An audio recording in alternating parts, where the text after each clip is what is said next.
Estamos de volta depois de 2 longos meses onde eu praticamente morri de saudade de você. Eu morri de saudade, aqui meu coração, ó, doendo, porque eu senti falta de estar com você toda sexta-feira. O programa que você já conhece voltou com uma cara totalmente nova. Se Liga Cidade agora é Se Liga com Ian Arabá. É isso mesmo. E o programa de hoje está imperdível. Teremos aqui uma entrevista exclusiva com o pai de santo Germano Marino, que vai dizer pra gente quais são as energias do mês de fevereiro de 2025. A nossa equipe de reportagens também foi até a UPA do 2º Distrito, onde conversamos com Salum Saad, que explicou qual é o tratamento que está sendo aplicado no que diz respeito às arboviroses que a população de Rio Branco está enfrentando. Por último, porém não menos importante, a equipe de reportagens do Se Liga Cidade foi até a casa da vice-governadora Maílza, que nos recebeu com exclusividade para falar sobre os planos políticos para 2026. Se liga, é com o Ian.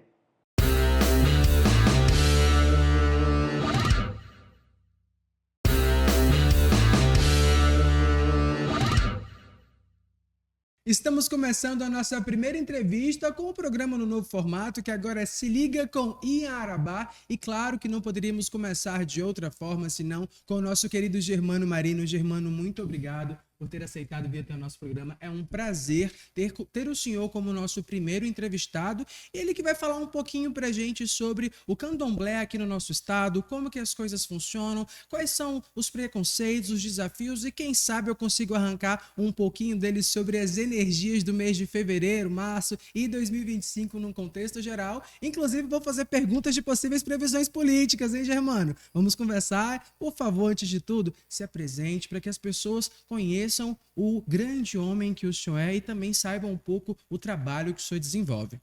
Quero agradecer aqui ao Se Liga com Ian Arabá por essa Perfeito. oportunidade da gente estar aqui, né, falando um pouco sobre as religiões trazidas pelos negros que vieram escravizados ao Brasil, desde o descobrimento, né? E é muito importante que a gente faça esse resgate histórico, porque o racismo ainda é muito predominante no Brasil e no estado do Acre.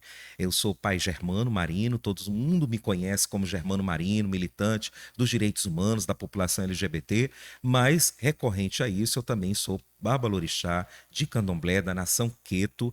Tem o Reino da Oxum, que é a Casa de Santo de Candomblé, desde 1999, situado aqui na capital, em Rio Branco, ali no bairro Defesa Civil. Perfeito, Germano. Eu já ia perguntar quando foi que a Casa de Santo tinha surgido aqui, mas o senhor já falou, já explicou isso, então tudo direitinho. Germano, uma pergunta básica. Alguma pessoa que queira visitar o Reino del Oxum, ela pode ir sem ter sido convidada, ou ela precisa ser convidada, ou ela precisa fazer um anúncio, ou ela precisa solicitar a autorização para que ela vá até lá? Existe toda uma programação anual no Reino da Oxum. Nós temos uma página no Instagram, né, que você pode acessar lá o @Reino da Oxum no Instagram. Perfeito. Lá sai todas as programações abertas ao público, né, em modo geral, e também as reuniões fechadas também apenas aos débitos que já frequentam lá a Casa de Santo. Então é importante que as pessoas saibam que qualquer terreiro que a pessoa for visitar, seja de Umbanda, seja de Candomblé, ou seja de uma religião vertente da matriz africana, como o Santo Daime, ela tem um comportamento que é exigido para que ela possa visitar ou frequentar, principalmente em vestuário, né? Você não pode ir em terreiro com roupas escuras, roupas muito curtas, você não pode ir bebido para terreiro, você não pode ter usado nenhum tipo de droga ilícita para ir em terreiro, porque terreiro concentra energias espirituais. E dependendo de como que você vai, dependendo do seu estado emocional, essas energias você pode funcionar elas de forma contrária e negativa na sua vida. Perfeito. Então não é o terreiro que vai fazer mal para você, mas dependendo de como que você está aqui fora para você ir visitar ou frequentar, o terreiro pode manipular as energias e essas energias que você está concentrando ali, que traz com você sua bagagem, isso pode se tornar ou para o bem ou para o mal na tua vida. Então é sempre exigido, a gente sempre passa essa recomendação lá no Reino da Oxum de como que as pessoas devem ir, como que elas devem ir vestidas, como que elas devem se comportar para que elas possam visitar ou possam frequentar e possam algo positivo ser acrescentado na vida delas. Perfeito. Pai Germano, eu acho que tem uma pergunta muito pertinente associada a tudo isso. O senhor chegou com a sua roupa branca, com esses nomes, esses colares. Quais são os nomes dos colares? Por favor, me perdoe a ignorância. O senhor pode explicar pra gente também? Toda pessoa de terreiro, ela usa fios de conta, né? E Isso. as cores identificam os orixás que pertencem aos seus fios de conta. Os fios de conta, eles servem para proteção daquela pessoa. Toda pessoa ela é chamada de Ibá axé, ou seja, é o receptáculo do seu orixá. Existe dentro do candomblé a iniciação, a raspagem de santo, que a pessoa se inicia quando a pessoa decide frequentar e ser uma pessoa adepta do candomblé. Existe o seu Ibá orixá, que são é, a prataria que a gente chama, né, que é para comportar a energia do orixá que é consagrada, mas o seu corpo é chamado de Ibaxé, que é o corpo aonde transita as energias do orixá também. Então, Perfeito. cada pessoa tem que ter o seu fio de conta do seu orixá para a sua proteção. E quando a gente vem para uma entrevista, ou que a gente vai também falar sobre o candomblé, nós, pessoas de terreiro, nós usamos a nossa identidade visual. Nós temos a nossa vida civil comum, nosso trabalho, ou seja, a nossa cotidiano do dia a dia, mas para esses assuntos a gente temos que estar com a nossa identidade visual. Isso fortalece toda a causa de combate à intolerância, ao racismo religioso e à intolerância, né? Porque as pessoas têm que saber que a gente não usa apenas por uma questão de aparência, de Missão identidade política. visual, mas é um ato de resistência, é um ato político, né? A gente não só se limita ao terreiro. O pastor, quando ele vai participar de um evento, ele veste sua indumentária, carrega sua Bíblia, e o pai de santo ou a mãe de santo vai também com a sua indumentária também, propriamente para a identificação da sua religião e uma forma de resistir, porque o Brasil ainda é um país muito intolerante religioso, é racista, principalmente não só com a cor da pele, com os negros, mas qualquer que seja a cultura desses negros que vieram para o Brasil. E a cultura mais predominante a não ser o candomblé, é o carnaval no Brasil. Perfeito. Já que o senhor falou sobre essa questão de preconceito, eu acho muito pertinente perguntar para o senhor. O senhor veio até aqui com a sua indumentária, vestido desta forma. Se o senhor sair daqui e o senhor for andando até um mercado mais próximo, o senhor acha que as pessoas vão olhar para o senhor de uma forma diferente, porque já vão entender de qual religião o senhor pertence? Ou não, tá tranquilo, ninguém olha o senhor ao mercado, ao shopping, ou talvez até uma farmácia? O senhor consegue identificar quando as pessoas estão olhando para o senhor de uma forma diferente devido à sua apresentação visual enquanto representante do reino do Oxum ou não? Além das pessoas olhar diferente, elas olham com um olhar de recriminação. Existe dentro aqui muitos casos de violações de direitos humanos, das pessoas adeptas de candomblé, impedidas de usarem o serviço de saúde de uma forma equânime devido a que a pessoa estava vestido com a roupa de candomblé, então a pessoa passou discriminação, então existe ajuizamento na justiça contra atitudes de agentes públicos, né? Então, assim, dentro, vamos supor, de comércio, supermercado, banco, se sair dessa forma, você passa com olhares de recriminação. As pessoas são preconceituosas e atualmente as pessoas não têm medo de serem preconceituosas. Isso é que é interessante, que antigamente você existia preconceito, mas as pessoas elas sabiam se comportar. Hoje não, hoje as pessoas estão violentas e elas fazem questão de demonstrar que existe preconceito. Essa é a nossa entrevista. Se você for observar os comentários, vai ser comentários muito de cunho discriminatório e racista, intolerantes religiosos. Isso você vê o nível que estamos aí atualmente atravessando no Brasil e aqui no estado do Acre, que a gente ainda não tem nem 1 milhão de habitantes, mas a gente tem uma população grande, pessoas de terreiro, pessoas de religiões de matriz africana e que sofrem bastante preconceito. O que não deveria acontecer, né? Porque se você se baseia no cristianismo para poder praticar o preconceito com outra pessoa, você está indo contra exatamente aquilo que Jesus Cristo pregava quando veio para esta terra, que é o amor, o respeito, é o compreender o ser humano como ele de fato é. Germano, Ainda falando sobre essa questão de preconceito, isso me trouxe um pouco alguns questionamentos, na verdade. A gente vive em um estado que se considera, em sua grande maioria, um estado da extrema direita, um estado que gosta de políticos da direita. E tá tudo bem, acho que todo mundo, a gente vive dentro de um processo democrático onde todo mundo tem o direito de acreditar ou de querer, politicamente falando, aquilo que achar melhor. Só que quando a gente traz isso para o cotidiano, para a habitualidade do dia a dia das pessoas, a gente pode enfrentar algum tipo de percalço.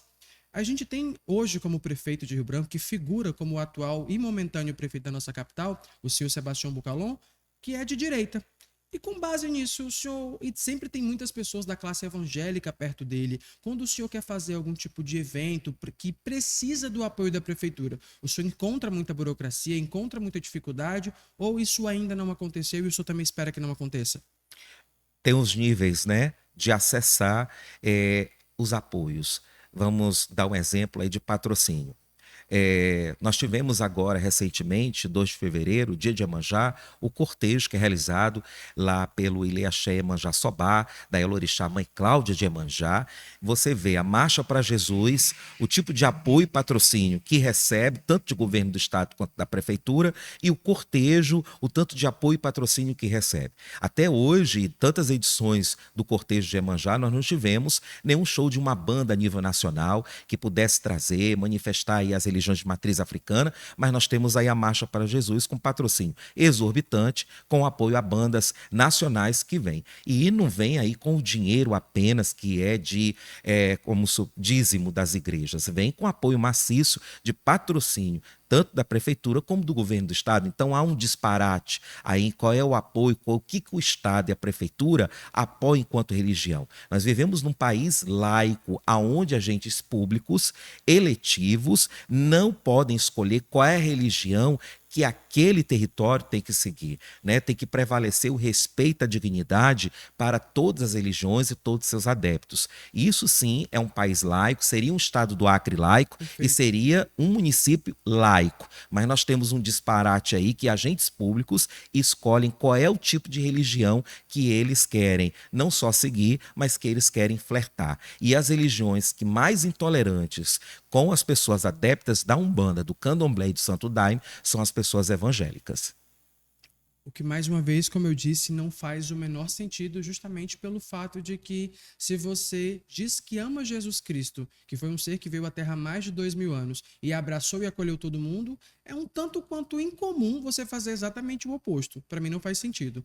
Mas, Germano, ainda falando sobre essa questão de preconceito e a gente também trazendo um pouco mais para o âmbito estadual, o senhor enfrenta esse tipo de preconceito, esse tipo de acesso limitado no governo do estado, ou no governo e a prefeitura é a mesma coisa por serem duas gestões que partem da mesma linha, que é a linha que teoricamente se apresenta como de direita? Devido também a gente também tem que reconhecer que nós, povo de terreiro, ainda não somos um povo dentro do estado do Acre bem organizado, que a gente não consegue eleger alguém para o cargo eletivo, ou seja, para o executivo. Já as pessoas do segmento evangélico se organizaram bastante, né, que conseguiram eleger seus parlamentares, conseguiram eleger pessoas de primeiro escalão para estar no executivo, então estão muito bem organizados. Eu acredito que a dificuldade possa se ter também essa questão da gente poder acessar, por conta que a gente também não está bem organizado. A gente ainda não conseguiu ultrapassar uma unidade para que a gente também consiga aí ter uma parcela nesse poder, né? Que seja no poder executivo, que seja no legislativo. Então a gente carece ainda de uma organização para a gente ter uma representação forte para que a gente possa aí disputar essa fatia de poder. É normal que os evangélicos tenham esse crescimento, afinal, eles são bem organizados, elegem parlamentares, estão aí na iminência de eleger aí um governo que seja estritamente evangélico, né? E isso é um perigo para nós, povo de terreiro, porque a gente sabe que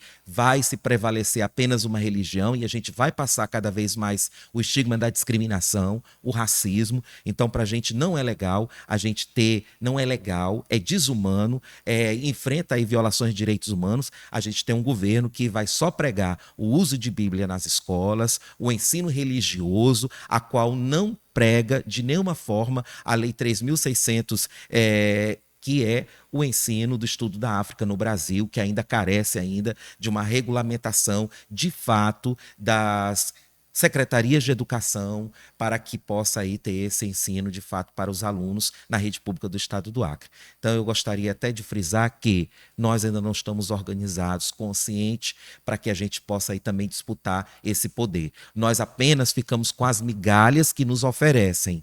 Isso é muito ruim, né? Porque a gente fica com o pires na mão para realizar nossas atividades de visibilidade, de enfrentamento à intolerância religiosa, mas a gente de fato a gente não está disputando o poder.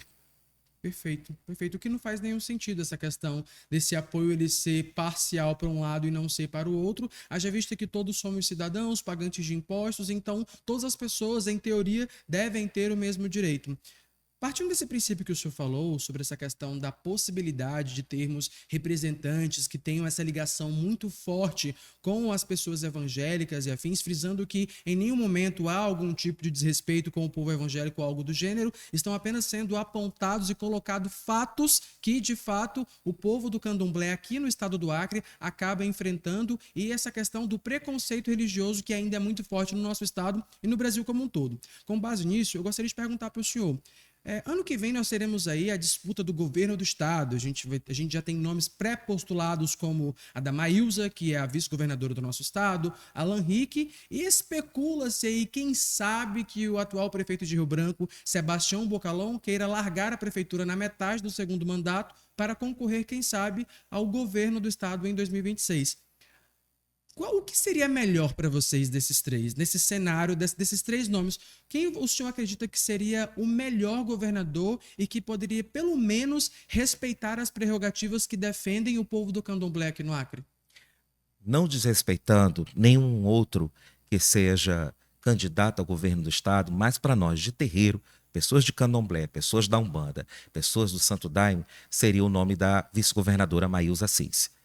Ela está demonstrando à frente aí da Secretaria de Assistência Social e Direitos Humanos um trabalho equânime, ou seja, um trabalho sem, por mais que ela seja, né, e é fato que a gente tem que respeitar, porque as pessoas têm suas religiões, uma mulher evangélica, mas não está fazendo nenhuma distinção enquanto uma mulher religiosa a qualquer tipo de segmento, seja para pessoas de religião do candomblé, da Umbanda, seja para pessoas dos direitos humanos LGBT, seja contra a luta contra o racismo. Então ela está atendendo todos, né? Independente se ela é candidata ou não ao governo do estado. Então ela já está demonstrando, ela já está dando exemplo da figura pública que ela está exercendo. Agora a gente também não pode apostar em quem a gente está vendo que a figura pública só exerce para um lado só. E esse lado não contempla toda a população de Rio Branco.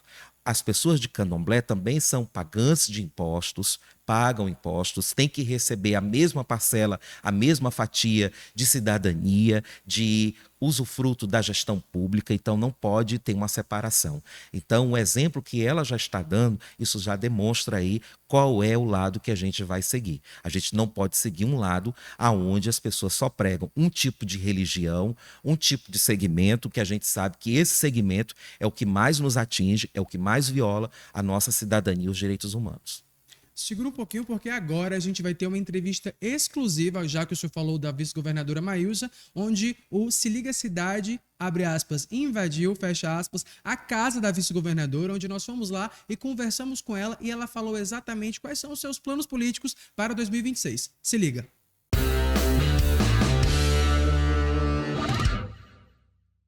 A nossa entrevistada é um tanto quanto especial porque a gente foi um pouquinho mais ousado e de uma forma carinhosa a gente acabou invadindo a casa da vice-governadora Maílza, que nos recebeu com muito carinho. Muito obrigado por nos ter recebido e desculpa até o incômodo de manhã cedo estar aqui para conversar com a senhora, mas para a gente do Se Liga Cidade é muito importante poder conversar com o pilar feminino da governança do nosso estado, que é a senhora. Então, muito obrigado por aceitar nos receber aqui e falar um pouquinho sobre o seu trabalho não só como senadora, mas também o seu trabalho frente à Secretaria de Direitos Humanos e também como vice-governadora. Quero te agradecer por essa disponibilidade, né, por estar aqui na minha casa, e para mim é uma alegria te atender, né, falar um pouquinho do nosso trabalho, da minha vida como mulher, como vice-governadora, mãe, e agradecer imensamente toda a sua equipe e esse trabalho maravilhoso que você faz da informação. Muito obrigado. Já que a senhora citou o ponto dessa questão da senhora ser mulher e também falou da questão política, eu acho que não tem como a gente iniciar essa entrevista, vice-governadora, se nós não falarmos sobre como que é para a senhora ser mulher e política, posicionada politicamente no nosso estado, em um local onde os homens acabam dominando o cenário em um contexto maior. A senhora que já esteve como senadora, que já trabalhou bastante para o nosso estado no corpo legislativo e que recebeu ataques durante esse período e, pasmem, ataques que vinham em sua grande maioria de homens e agora é vice-governadora, está à frente de uma pasta muito importante no nosso estado. Eu queria que a senhora falasse um pouco sobre como que a senhora conseguiu lidar com isso, não só também para mostrar que a senhora de fato sabe o que está fazendo, como também para servir de inspiração para outras mulheres que estão nos assistindo e entendam que não é porque elas são mulheres que qualquer pessoa pode amedrontá-las. E isso acontece bastante. E aí é um desafio, né? Como pessoa pública, política, como você acabou de dizer, as mulheres geralmente, esse campo político principalmente predomina, né, a presença masculina. E eu, num cenário bem diferente, né, de tudo isso, que foi assumir o Senado, meu primeiro cargo político, né, meu primeiro mandato, num ambiente tão diferente, tão desconhecido para, né, para quem está de fora. Então foi um desafio muito grande, eu me dediquei muito e principalmente porque eu peguei um período bem atípico, né? A gente estava em pandemia, transição de governos bem diferentes, né? Sim. Bolsonaro acabando de assumir, uma mulher sem muita experiência, né? E ainda engravidei no meio do mandato, tenho uma filhinha, a Teodora, com 4 aninhos hoje. Muito fofo, inclusive. Mas ela nasceu no segundo ano do mandato, né? E todo aquele conflito ali no Senado Federal, mas eu me dediquei muito a assumir não como um poder, mas como um trabalho mesmo. E graças a Deus, venci, apesar dos ataques, né? Mas faz parte da política, embora como mulher, isso eu acho que é mais difícil de você enfrentar, de você ter isso como natural no seu dia a dia. Mas ocorreu tudo bem, graças a Deus. Hoje eu estou aqui no meu estado como vice-governadora, tenho um trabalho prestado, acho que honrei também no Senado Federal com meu trabalho apresentado, né, com os benefícios que eu consegui trazer para o estado. E agora como vice-governadora aí no dia a dia, trabalhando sempre, pensando especialmente na nossa população, nas pessoas que mais precisam. Se a senhora pudesse dar só um recado para as meninas, as crianças que estão em casa, as meninas que sonham em entrar na política algum dia, ser vice-governadora, prefeita, deputada, o que a senhora diria para elas? Que é possível, você só precisa acreditar, estudar, seguir um caminho que preserve seus princípios, valorizar as pessoas, respeitar e não desista dos seus sonhos, é possível. Eu sou uma pessoa comum, como você, e cheguei até aqui e estou trabalhando pelo meu estado, cuidando da minha família, preservando as minhas amizades e tenho certeza que vou conseguir fazer muito por essa população, pelo nosso Acre, que é tão lindo, Sim, de fato. precisa de tanta coisa e é a política que resolve. Perfeito. É através perfeito. dela que a gente vai conseguir as ferramentas que traz o benefício para as pessoas. É Perfeito. lá que as coisas acontecem. E agora que a senhora falou um pouco do trabalho que a senhora realizou como senadora, dos anos que a senhora ficou como senadora, eu acho que nada mais justo do que a gente falar sobre os recursos que a senhora conseguiu destinar para o nosso estado, que somam-se quase 600 milhões de reais, cerca de 570 milhões de reais, para sermos mais específicos, que a senhora conseguiu trazer para o nosso estado e que está sendo aplicado nos mais variados estão sendo aplicados nos mais variados municípios, desde Rio Branco até mesmo no Vale do Juruá, no Alto Acre. A senhora poderia falar um pouquinho para a gente sobre isso? Claro, eu costumo dizer que são meus filhos, né? Então eu tenho E de fato muitos são, filhos de fato são. por todo o estado. E emenda parlamentar é uma das conquistas que a gente tem como mandato, né? E é uma pequena delas, porque na verdade você quando tem um mandato você tem muitas propostas a se fazer, né? É um mundo.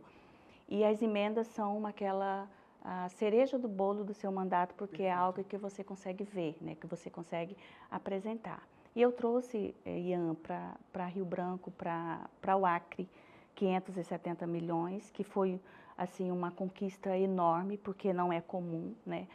Eu teria praticamente garantido 150 milhões, né? Então, através do trabalho, da demonstração, né, dos projetos do nosso estado, dos pedidos, da conquista, das amizades que fiz e do meu trabalho sério, eu consegui esse feito de 570 milhões para o nosso estado. E tenho emenda espalhada por todo, do Vale do Juruá, os 4 municípios de difícil acesso, todos os municípios, 22 municípios do estado, eu consegui contemplar com emendas.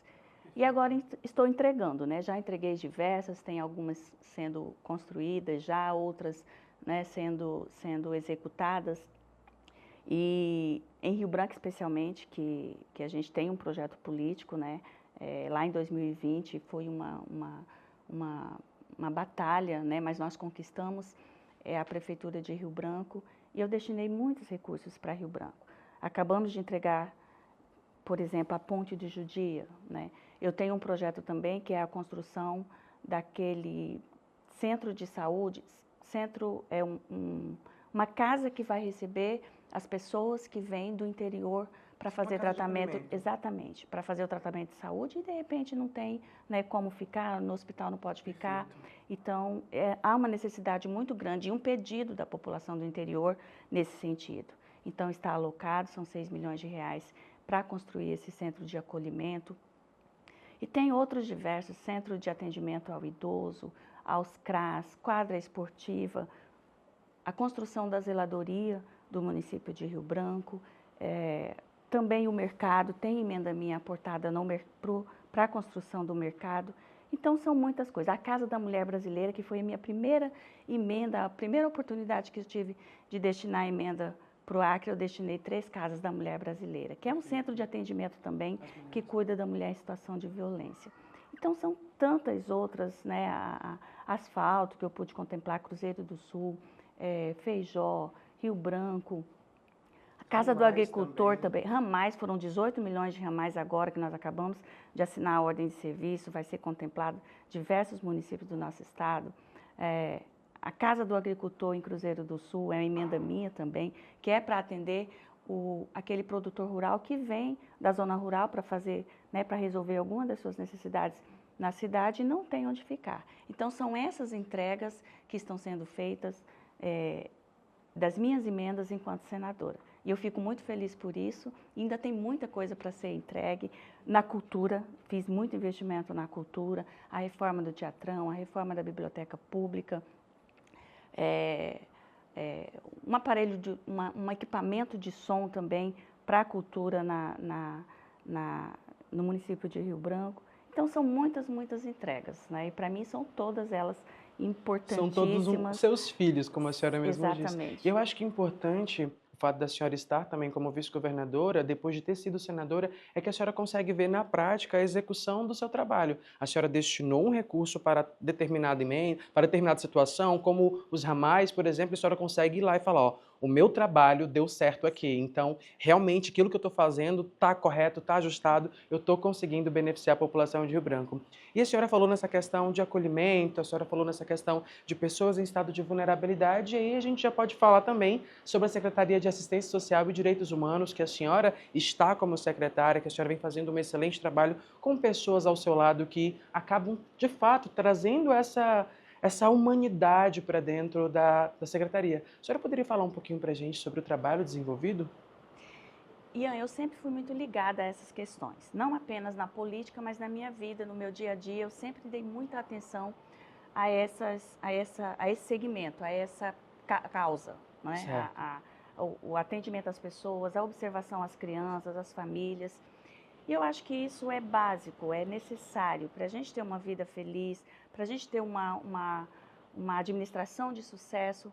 Você tem que dar esse acolhimento, você tem que garantir que o direito básico das pessoas sejam entregues. E a Secretaria de Assistência Social e Direitos Humanos, para mim, assim, vem completar o meu trabalho e agora também de segurança alimentar. Então, vem completar o meu trabalho e ali eu posso dar o melhor de mim E claro, você sabe que é uma área que você não tem tantos benefícios, os recursos são muito poucos, né? É uma área observada por todos, nem todo mundo tem essa dedicação, porque é uma causa de amor mesmo, é uma causa de entrega, não é um trabalho fácil de se fazer. Até porque as pessoas só olham mais para a assistência social em momentos de extremos como a gente está vivendo no nosso estado, que ou é uma seca extrema ou um transbordamento extremo. Exatamente, aí a Secretaria de Assistência precisa ir lá e socorrer. E não é isso que a gente precisa fazer, somente isso. Claro que somos nós que precisamos cuidar de tudo isso, mas a gente precisa olhar lá desde as primeiras, né, da proteção, desde a prevenção. Né? Quando você olha uma criança e cuida dela desde os seus primeiros dias de vida, desde da gestação da mãe, nos primeiros anos de escola, na alimentação, nos cuidados com a saúde, você sabe que você vai ter uma criança saudável, uma criança com muito mais probabilidade de ter, né, de ser um cidadão realizado. Então, essas políticas me atraem muito e lá na Secretaria a gente tem isso como missão e é a essência da Secretaria, né? Todas as políticas de direitos humanos, a política de assistência, que é dar esse suporte às famílias que precisam, dar orientação, garantir que os direitos delas sejam respeitados e elas consigam ultrapassar, né, essa linha Perfeito. que o nosso Brasil, infelizmente, né, tem uma linha de vulnerabilidade, de pobreza muito alta, mas nós aqui no Acre, o governador Gladys tem sido assim, muito aberto e muito comprometido com essa pauta, também. muito humano, dado toda a liberdade, dado a autonomia, ajudado, contribuído, e a nossa causa principal, com certeza, é cuidar de pessoas, e ali eu acho que a gente tem um foco, a maioria do ativo dessa política está ali, porque nós conseguimos alcançar, né, os diversos, cada cantinho, Os as mais pessoas variados cantos de Rio idosas, Branco. as crianças, né, as famílias que estão precisando, e todos os segmentos da sociedade que precisam De algum desse tipo de apoio, suporte. né, dessa política de suporte, desse acolhimento, né, do fortalecimento da política para Perfeito. superar muitas coisas que cada um de nós aqui acho que tem um exemplo, né, de um direito que não foi atendido, que precisamos de um apoio do setor público para que a gente conquistasse. E a Secretaria de Direitos Humanos, ela também fixa diversas parcerias, seja com as igrejas, seja com as instituições que prestam algum tipo de apoio, algum tipo de auxílio para a sociedade. E eu acho isso muito interessante e válido, porque, vice-governadora, eu brinco com todo mundo falando que eu sou fruto de um projeto social que recebeu o acolhimento de políticas públicas lá atrás, quando eu ainda era criança. Então, eu entendo a necessidade desse tipo de política, desse tipo de ação, porque quando eu era criança, se eu não tivesse políticas dessas voltadas para o acolhimento de crianças e adolescentes que talvez não tivessem tantas oportunidades na vida, talvez eu nem tivesse tendo a oportunidade de conversar com a senhora agora. Então, esse, de fato, é um trabalho muito importante. A senhora citou a questão do governador Gladson Cameli, em como ele é parceiro, em como ele é humano, e a gente consegue perceber essa consonância que existe entre vocês para, de fato, trabalhar pelo nosso estado e tudo mais. E eu queria perguntar da senhora como que a senhora identifica que pode vocês conseguirem fortalecer ainda mais essa parceria para que o Acre se torne ainda mais, como o governador sempre fala, um local de oportunidade, um local, o Acre é show, como ele sempre brinca em todo canto que ele vai, para que de fato o nosso estado torne-se um centro de referência para que as pessoas possam enxergar ali oportunidade de crescimento, de trabalho, de desenvolvimento. Olha, é o trabalho, né? Não tem nada que dignifique mais, não tem nada que te entregue mais do que o trabalho, a sua dedicação ao trabalho. Claro que nós precisamos contar, né, com essa participação política, todo esse trabalho, né, de articulação, todo esse trabalho que envolve todos os segmentos, mas o principal, nós estamos batalhando muito, estamos conseguindo entregar, que são os benefícios à nossa população. Né? Na Secretaria, por exemplo, as nossas ações durante todo o ano, e agora ainda não tem um ano, né? Eu tenho 6 meses que estou na Secretaria. Nós já fizemos grandes entregas, com o apoio de todos, de todas as equipes dos governadores. A secretaria é uma secretaria transversal, ela não trabalha sozinha, ela precisa do apoio das demais secretarias e todas elas têm estendido a mão e ajudado muito. E, de certa forma, a secretaria também devolve para todo o governo, para todas as demais secretarias. Então, isso aí é o que garante, né, que a gente consiga um bom desenvolvimento para o nosso Estado, tantas outras coisas que nós precisamos, né, para o desenvolvimento do Estado, como né, a parte de infraestrutura, as obras que estão acontecendo, as pontes que ligam, né, os municípios, que encurtam caminhos e que proporciona, né, o desenvolvimento, a troca de serviços, né, entre as cidades, entre os países. Que haja essa comunicação intermunicipal, que faz com que haja... Inclusive, a senhora falou a questão de países, e é também o que a senhora tem que estar fazendo. Esteve recentemente em outro país, representando o nosso estado, a nossa população, também foi para outros estados, e é importante por conta que é justamente esse tipo de viagem que faz com que a senhora consiga estabelecer essas parcerias que a senhora estabelecia quando estava no Senado, e fez com que a senhora trouxesse muito mais para o nosso estado, do que o que estava previsto ali do básico de um senador. Então, de fato, são situações muito importantes. E, por fim, que a nossa entrevista já está chegando ao fim, a gente já está com o coraçãozinho aqui se despedindo, perguntar para a senhora uma mensagem que a senhora possa deixar para todas as pessoas, toda a população do Acre, porque 2025 com certeza vai ser um ano de muito trabalho e eu creio que a gente pode esperar muito, mas muitas ações mesmo da sua secretaria que a senhora está à frente. Eu quero agradecer a toda a população pelo carinho recebido e nos colocar mais uma vez à disposição, junto com o governador, com todas as nossas equipes de trabalho. E o Acre é um estado maravilhoso que tem o carinho de todos, que consegue se apresentar no Brasil inteiro, fora do Brasil. E eu sempre digo que o nosso Acre não faz vergonha. O nosso Acre está sempre muito pronto para crescer, muito pronto para se apresentar. Temos pessoas incríveis, né, na área artística, né, na área da academia. Os nossos políticos, né, são muito bem articulados e estão sempre buscando o melhor para o nosso Estado. E é esse o nosso compromisso, como pessoa pública, de trabalhar, de cuidar, de zelar, de fazer desenvolver o Estado. E o que é melhor, e o que é o nosso ponto principal, que as pessoas, né, sejam atendidas, que as pessoas se sintam valorizadas, que os direitos das pessoas sejam garantidos. Apesar das nossas dificuldades em questão de distância, né, nossa dificuldade de ir e vir pelas diferentes características dos municípios da região norte, mas tudo é possível e está sendo feito um grande trabalho, né? Todas esses eventos, né, fora do Brasil, ou mesmo entre nós no Estado, são intermunicipal, interestadual, são todos buscando promover, né, o desenvolvimento, promover o bem-estar da população. E o nosso Acre é digno e, com certeza, vai ser valorizado por tudo isso e tem o reconhecimento e o nosso compromisso do governador Gladson, de mim e de todas as equipes que estão empenhadas em fazer um Acre melhor para ser melhor. Exatamente. Vice-governadora, nós havíamos falado que já era a última pergunta, mas depois de ouvir tudo que a senhora já conseguiu fazer pelo nosso Estado, todos os planos, a forma humana que a senhora lida com a Secretaria de Assistência Social e tudo que a senhora vem fazendo, eu não tenho, como jornalista, como apresentador, como comunicador, não perguntar para a senhora. 2026 está bem aí, ainda falta pouco mais de um ano, mas a gente pode esperar que a gente vai ter uma Maílza, quem sabe, concorrendo para de fato se tornar a nossa governadora, ou ainda não está batido o martelo, ainda não sabe?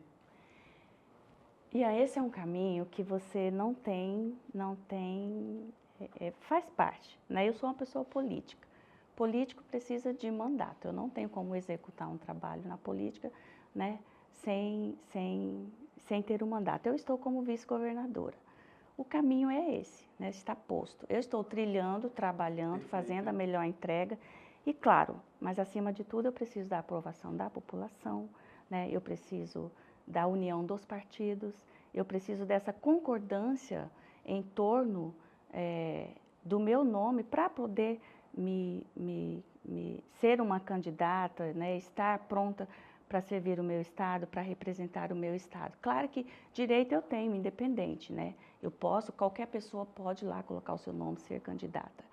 E eu estou me preparando para isso, né? Eu posso dizer que estou pronta para assumir uma responsabilidade que foi me dada, até mesmo eu considero como uma missão, né? Foi me dada uma missão e eu estou nela muito comprometida e pronta para representar, para dar o meu melhor e para seguir os projetos que eu tenho certeza que a população quer e deseja para o nosso estado.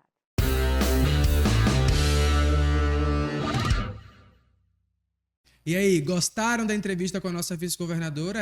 Pessoal, de fato, a disputa pelo pleito governamental do ano de 2026 vai ser muito forte no nosso estado. Germano, trazendo um pouquinho agora sobre 2025, o senhor, enquanto pai de santo, tem algum recado para as pessoas do ano de 2025? Que tipo de ano esse ano tende a ser? Lembrando que eu não estou aqui fazendo nenhum tipo de consulta, nem tentando forçar o senhor a falar alguma coisa, mas a gente, pelo respeito que nós temos pelo senhor, a gente gostaria de saber se o senhor poderia dar algum tipo de conselho para esse ano, se o senhor pressentiu alguma coisa ou algo do gênero para o ano de 2025, que em apenas um mês trouxe aí diversas mudanças a nível mundial e a gente quer saber, a gente tem muito que se preocupar esse ano ou não?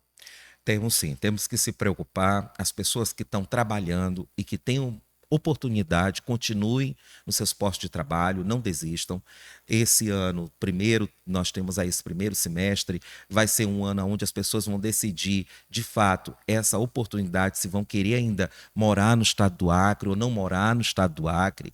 Não saiam dos seus postos de trabalho para transitar em outros postos de trabalho. Deixe isso para a segunda, ou seja, o segundo semestre do ano, né? Ainda esse começo desse ano ainda está muito delicado, por conta que a gestão pública, as energias que estão concentrando, estão se reorganizando para que a população do estado do Acre tenha mais condições de sobreviver com renda.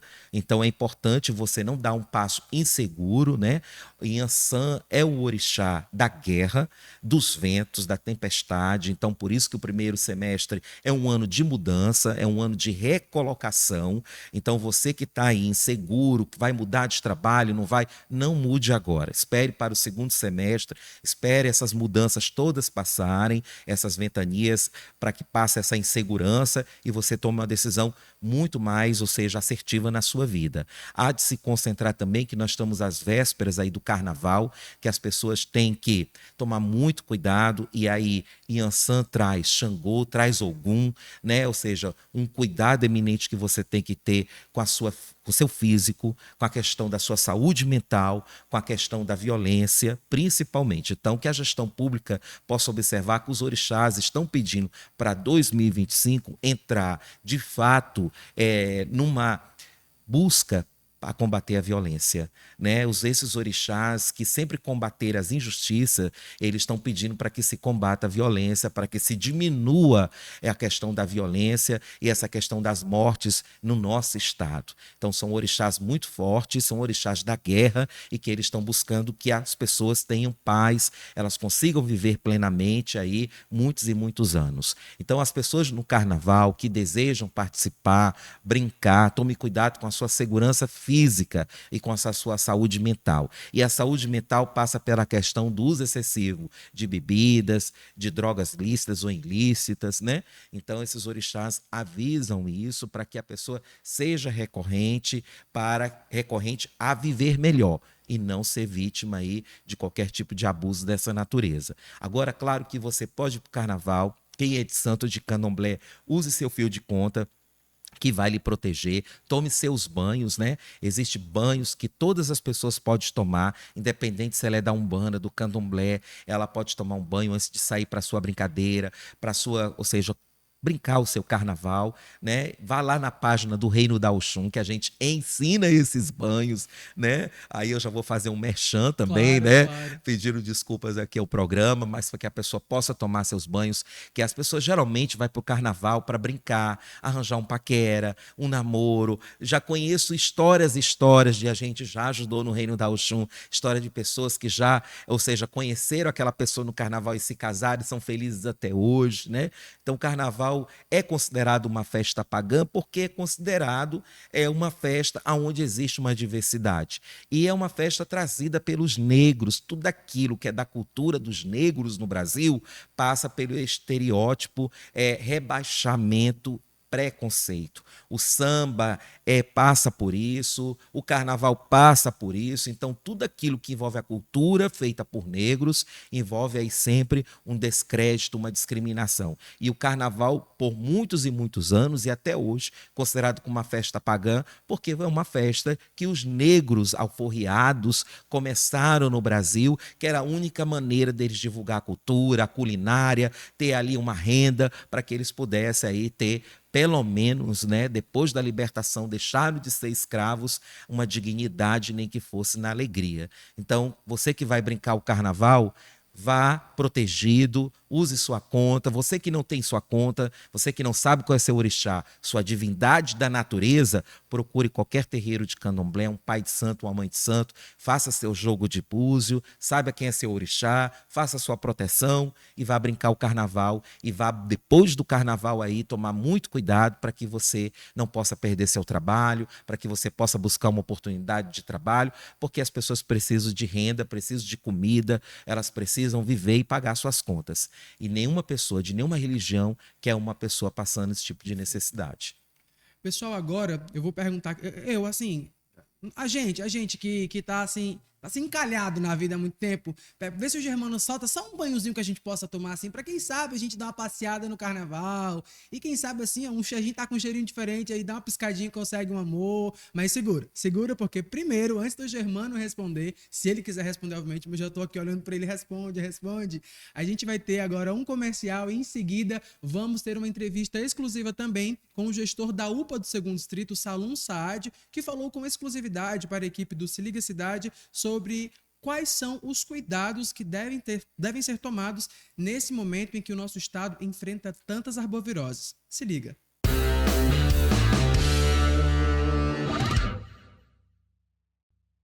A equipe de reportagens do Se Liga Cidade veio até a UPA do 2º Distrito, um local que tem se tornado referência em atendimento qualificado e humanizado para todos aqueles que buscam esta unidade com a intenção de receber algum tipo de atendimento médico. A nossa equipe de reportagens conversou com o gestor da unidade, Salum Saad, que explicou como aqui está sendo um centro de referência no que diz respeito ao tratamento de arboviroses em Rio Branco. Se liga!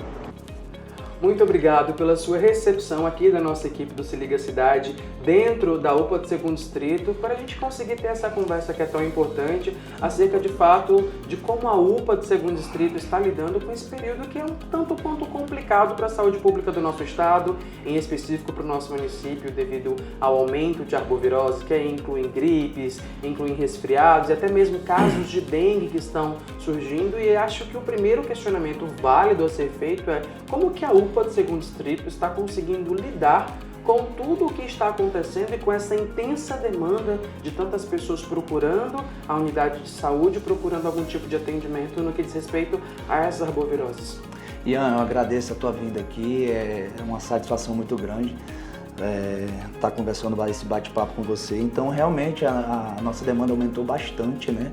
A nossa procura aqui na nossa UPA e também nas demais, né? Então, assim, a questão do final do ano, né? A aglomeração e também essas sinodiarreicas e vem as dengue da vida, né? Então, aumentou bastante o nosso quantitativo de pacientes, a procura da UPA.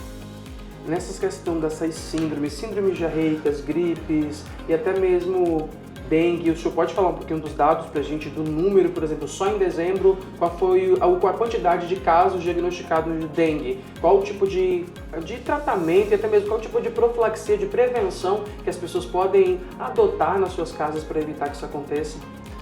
Ian, nós temos aqui, separamos alguns dados, né? Vamos pegar aqui de dezembro, né? Em dezembro, as síndromes diarreicas, 1.194 só em dezembro. Dengue, 781. Se a gente for pegar aqui os outros meses, 117 casos, 200 casos, né? Então, só em dezembro, 781 casos, né? Isso. Ainda tem o começo de janeiro, né? Que também Ainda aumentou. não foi contabilizado Ainda total, não. porque janeiro ainda não concluiu. Isso, nós estamos fechando, né? Então, assim, é um aumento gigantesco, né? Síndrome gripal também, que teve aquele quantitativo bastante aumento, né? Das festas de final do ano. Então, nós tivemos também 825 casos de síndrome gripais, né? Então, a demanda foi imensa. Salom, no que diz respeito a casos de Covid, a gente teve um aumento muito grande. Esse aumento de síndromes gripais também está incluído o Covid ou não? Sim. Ian, nós não fizemos aquela testagem em massa, né? Mas eu acredito que se nós realizássemos essa testagem em massa, ia ter muitos casos de Covid, né? Nós pegamos aqui as síndromes gripais em geral, né? Mas teve muito caso de Covid, sim. Com esse aumento dessas síndromes gripais, das arboviroses em um contexto geral, como que a UPA está conseguindo entregar esse atendimento para a população? Porque naturalmente, quando as pessoas vão à UPA, elas já vão cansadas, um pouco irritadas, e acaba que sempre tem aquelas situações. A UPA do Segundo Distrito está conseguindo fornecer o devido atendimento, vocês estão conseguindo evoluir, cuidar dos pacientes, ou tem algum tipo de situação que ainda não está resolvida e você precisa de algum tipo de ajuda externa? Explique isso um pouquinho pra gente também. Bom, Ian, quando nós observamos, né, esse aumento de atendimento, nós se reunimos e fizemos algumas estratégias, né, para a gente adquirir, assumir esses atendimentos, né? Então, assim, nós conseguimos colocar nos ambulatórios 5 médicos, né? Eu quero até agradecer aqui ao nosso secretário de Saúde, Pedro Pascoal, e também ao nosso governador Gladys Cameli pelo suporte que tem dado às unidades de saúde e aqui conosco também. Então, nos ambulatórios nós temos de 4 a 5 médicos todos os dias, né? Noturno nós fechamos um padrão de 4 médicos noturnos. E nós temos também, se caso o paciente necessitar de um atendimento de urgência, né, um atendimento que seja de sala vermelha, nós temos 2 médicos também, que nós chamamos no bloco, né? Então, assim, a nossa unidade está preparada, nós fizemos todos o levantamento de insumos, né? Então, graças a Deus, nós estamos se saindo bem com esse aumento de atendimentos.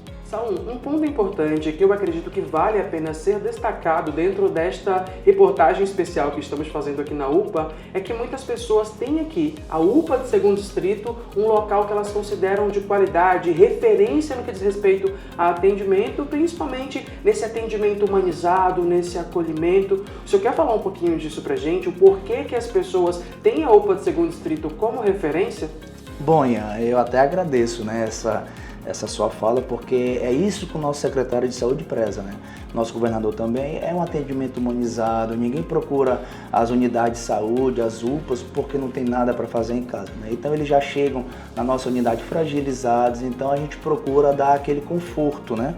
Aquele atendimento, o que precisa, o que está faltando, né? E tem muita gente também que gosta de procurar aqui realmente a nossa unidade por conta dessa acolhida que nós tentamos passar para os pacientes, né? É claro que a gente não consegue absorver 100%, mas a gente tenta, o máximo que a gente pode, a gente tenta fazer isso aí.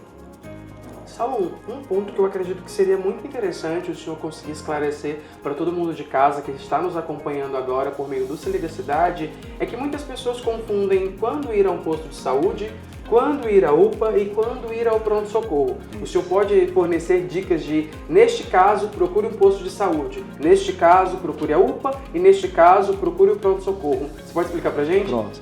Então, assim, isso é um ponto muito importante, né, Ian? Porque as pessoas procuram logo as UPAs, né? Então, assim, as UPAs elas são unidades de pronto atendimento, né? De alta demanda, vamos dizer, de urgência e emergência. Então, assim, o nosso porcentagem de atendimento, 75% são pacientes de URAPs e postos de saúde, né?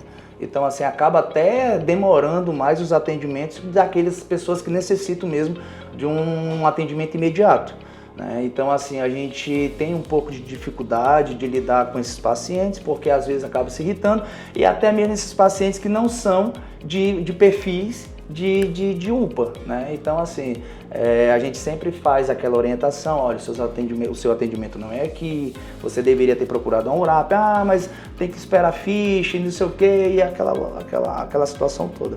Então, assim, teve algumas situações, sim, que a gente tem que fazer a conversa, orientar, né? Nós temos os colegas do acolhimento, né, que fazem esse trabalho de conversar com cada um e explicar qual a parte da sua classificação e também a demora que vai ter, né?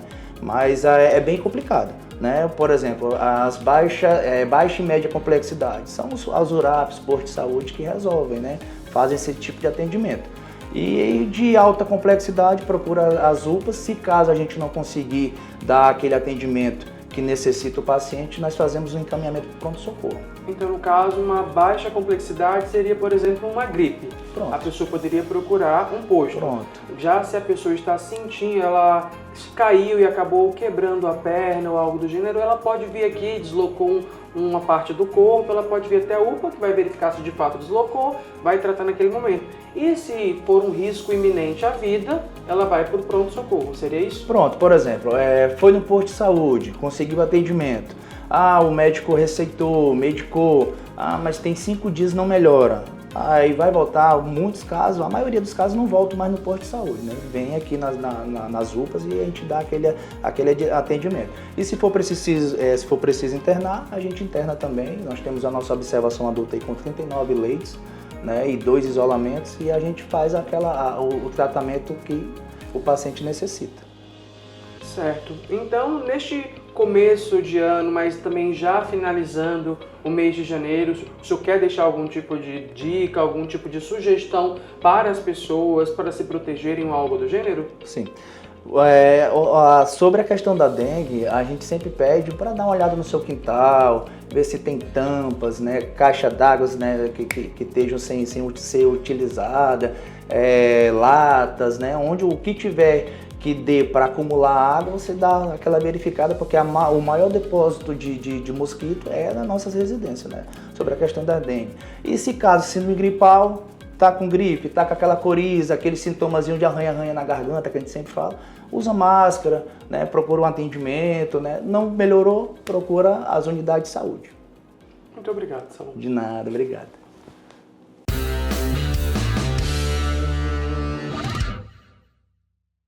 Pessoal, de fato, a gente está vivendo um momento que é necessário que tenhamos cada vez mais cuidados, principalmente agora que a gente está na iminência do carnaval, muitas pessoas juntas, pessoas viajando, pessoas participando de aglomerações em festas, então é necessário que tenhamos cuidado não apenas conosco, mas também com outras pessoas. Quando a gente fala de arboviroses, a gente também traz essa preocupação que diz respeito à proliferação da dengue, então toma cuidado, vê na sua casa se não tem caixas d'água sem tampa, se não tem pneus com água, se não tem água parada em algum canto, porque quando você deixa a água parada na sua casa e faz com que o mosquito da dengue se prolifere, você não só prejudica a sua vida, mas a vida de uma comunidade inteira, tá bom?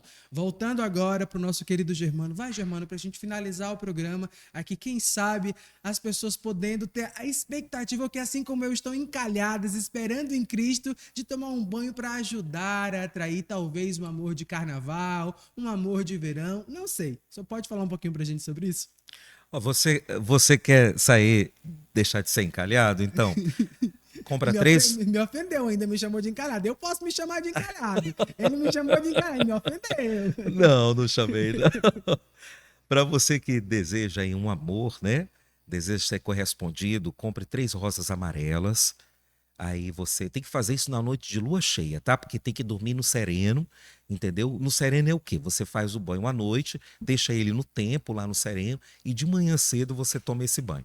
3 rosas amarelas, aí você com 2 litros de água. Ali no Mercado Novo tem umas lojas que vendem perfume de sândalo, que é uma essência. Aí você coloca 7 gotas dentro desses 2 litros de água de sândalo, aí você esmacera as pétalas de rosa de pouquinho, e você vai esmacerando ela e você vai firmando o teu pensamento, pedindo para que você possa aí ter uma pessoa que possa te corresponder afetivamente, possa te respeitar, possa caminhar com você. Depois que você esmacerou nesses 2 litros d'água com esse sândalo, você vai colocar no sereno. No outro dia, pela parte da manhã, você toma um banho normal, seu banho normal, né? Você passou shampoo ali, você passou o seu sabonete, você tomou o seu banho normal, aí você pega esse banho, da cabeça aos pés, jogue devagarzinho, tá? Não precisa coar e vai mentalizando novamente. E fica com esse banho no corpo o dia inteiro. Só deixa para tomar o outro banho seu logo à noite. Agora, sempre é bom você fazer isso na véspera de carnaval, para quando você vai brincar o carnaval. Por exemplo, carnaval é amanhã. Aí você faz esse banho de um dia para o outro para tomar para ir para o carnaval. Vou te dizer uma coisa para vocês. Geralmente, eu sempre faço esse banho, geralmente na segunda noite de carnaval. E olha que eu já me casei 9 vezes, hein? Então funciona, viu? Ou seja, temos um Gretchen, um Fábio Júnior Acriano, que é o nosso pai de Germana. É isso aí. Será, seu Fábio Germano? Eu vou viajar no carnaval. Inclusive, traremos um conteúdo diferente para vocês que acompanham o Se Liga com o Iarabá, do carnaval diretamente de Pernambuco. Será se vale a pena eu fazer? Será que eu vou encontrar um amor no Nordeste? Será? Acompanhe para você saber os próximos capítulos. Germano, muito obrigado pela sua participação no nosso programa. Muito obrigado pelo senhor ter tirado um tempo para ter vindo até aqui, conversar conosco, esclarecer muitas dúvidas que serão repercutidas das mais variadas formas, porque conhecimento nunca é demais. E como eu sempre falo, o preconceito é justamente isso. É um pré-conceito que você acaba tendo antes de saber de fato como as coisas funcionam, sempre com a equipe do Se Liga Cidade, para podermos elucidar pontos acerca do candomblé. E só para avisar vocês que o Se Liga Cidade vai sempre receber o Germano pelo menos uma vez por mês aqui, onde traremos pontos cada vez mais importantes para você que nos acompanha. Eu que agradeço aqui ao programa. O tema é complexo, existe uma gama aí enorme para a gente poder abordar, mas eu agradeço a esses pontos que a gente conseguiu abordar aqui e falar que eu espero voltar aqui mais vezes, né? E você acessa lá a página do Reino da Oxum, que a gente te ensina também como trazer o amor da sua vida lá do Nordeste também, viu? Também, eu nem sei se tem o amor da vida no Nordeste, ele já tá falando. Fica aí, gente, um sininho. Quem sabe não esteja lá pelo Nordeste e eu tô aqui no Acre fazendo o quê? Mas é isso, gente. Muito obrigado. É sempre um prazer poder estar contigo. E vamos àqueles conselhinhos que eu sempre dou. Sexta-feira, quer se divertir, quer sair, quer aproveitar, pode fazer tudo isso, mas com consciência. Se liga, é com o Ian.